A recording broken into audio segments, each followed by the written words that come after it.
Hi friends, இன்னைக்கு ஸ்கூலுக்கு என்ன சாப்பாடுன்னு பார்க்கலாம். காலையில் தோசையும் மட்டன் குழம்பு ஃப்ரிட்ஜில் இருந்துச்சு, அதை வச்சு தான் காலையில் கொடுக்கணும்.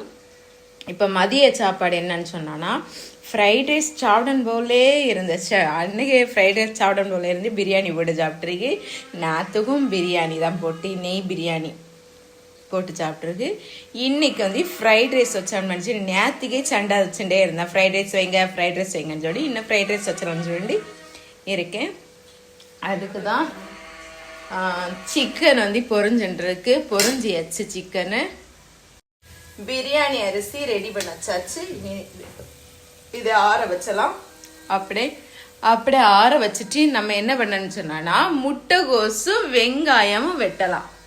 நான் வந்து ஃப்ரைட் ரைஸில் எப்போவுமே முட்டைகோஸ் போடாட்டாலும் வெங்காயம் போட தான் செய்வேன். அதனால வந்து இஞ்சி போட்டு வீட்டில் இறக்கி அரைச்சி வச்சிருக்கு. இப்போ வந்து முட்டைகோசும் 2 வெங்காயம் மட்டுமே போதும். முட்டைகோசு கொஞ்சம் நேரம் எடுக்கணும், அவ்வளோதான். அப்புறம் வந்து முட்டை வேற. காலையில் இதுவரையும் இந்த ஜன்னல் துறைக்கல. இப்போ ஜன்னல் திறந்தோடனே காக்கை வந்து எட்டு பார்க்கும் பாருங்க. ஜன்னல் திறந்தோடனே காக்கை வரும்.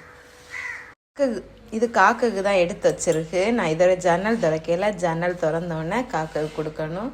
இப்போ ஜன்னல் திறந்தோடனே அது வந்து நிற்கும். இப்போ பாருங்க வந்தியாச்சா காக்கை. நம்ம இதை கொடுக்கலாம். பா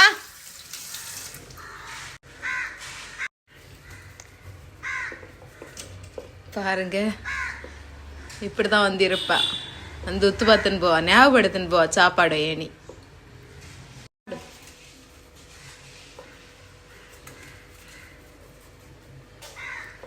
சாப்பிடு.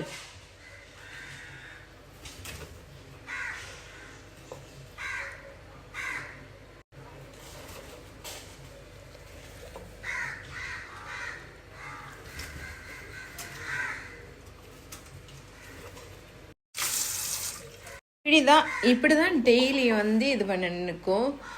ஞாபகப்படுத்தும் சாப்பாடு வச்சுடு அப்படின்னு சொல்லி ஞாபகப்படுத்தும்.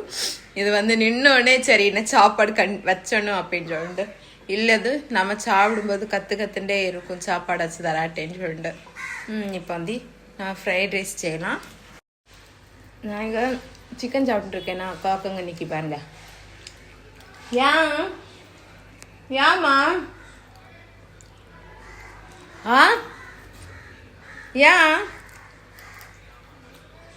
உத்து பார்த்த நிற்க முட்டைகோஸ்